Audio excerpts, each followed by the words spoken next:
how are you supposed to deal with it, knowing the fact that they've been with somebody that mentally, emotionally, physically drained them for years on top of years, but they're allowing it slowly but surely. But it's to the aspect that they broken, and you still have those patience. Like you gotta have the patience to deal with it. Yeah, yeah, yeah. You have to. Okay, so this is where I fucked up. So, like, you know what I'm saying? I didn't have the patience, but I wasn't in a place where I could understand, like, that's what was going on, right? So, like, you know what I'm saying? But at the same time, that's not a job for you. And like that's something that we have to understand as people sometimes too, especially when it comes to relationships. Like this is two completely different individuals. You can't make somebody heal faster than they meant to heal. You can't make somebody act the type of way because you want them to act the way. Like if that person ain't ready, then you either gotta wait for them to be ready or you gotta move on. You know what I'm saying? And sometimes you can work on yourself in the meantime and allow things to just be what they are. You know what I'm saying? If it's meant to come back together, then it will. But if it's not, then you have to understand like maybe that's just not meant, because sometimes, like I said, you can't rush it.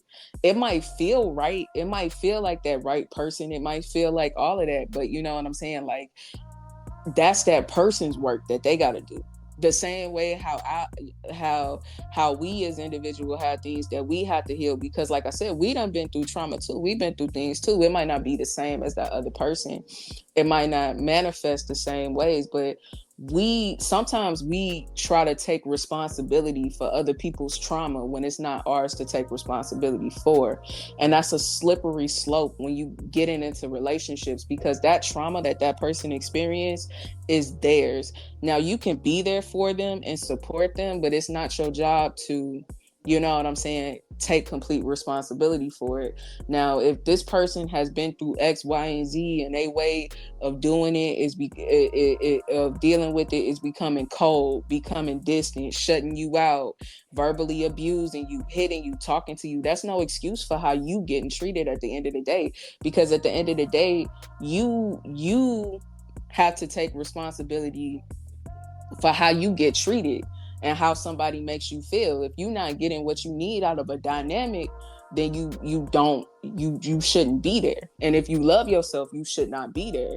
But if that person has been through things and you can see that they trying, you know what I'm saying? You can see that they trying and they keeping you in the loop, like, hey, I'm dealing with some things, I'm working on it, I just need a little bit of space, bear with me, whatever. That's a different conversation. But if that person is putting you through the ringer and then they putting you through the ringer and all they got for you is just like, I've been through so much, that's a red flag. You know what I'm saying? To me, that's a red flag. Now, some people deserve it. Like if they in a spot where it's just like, look, I done been through XYZ. These are my experiences. I'm working through that. Like you got to be patient with me. Like I care about you. I don't want to put you through this. That's why I'm kind of keeping you at a distance so I can work on these things. But like, trust and believe. Like I love you. I fuck with you. Like, you know what I'm saying? Like I really care about you, and that's why I'm doing what it is that I'm doing right now, versus somebody that's just like, look, I done been through trauma. It is what it is. That's two completely different things, in my opinion. Hmm.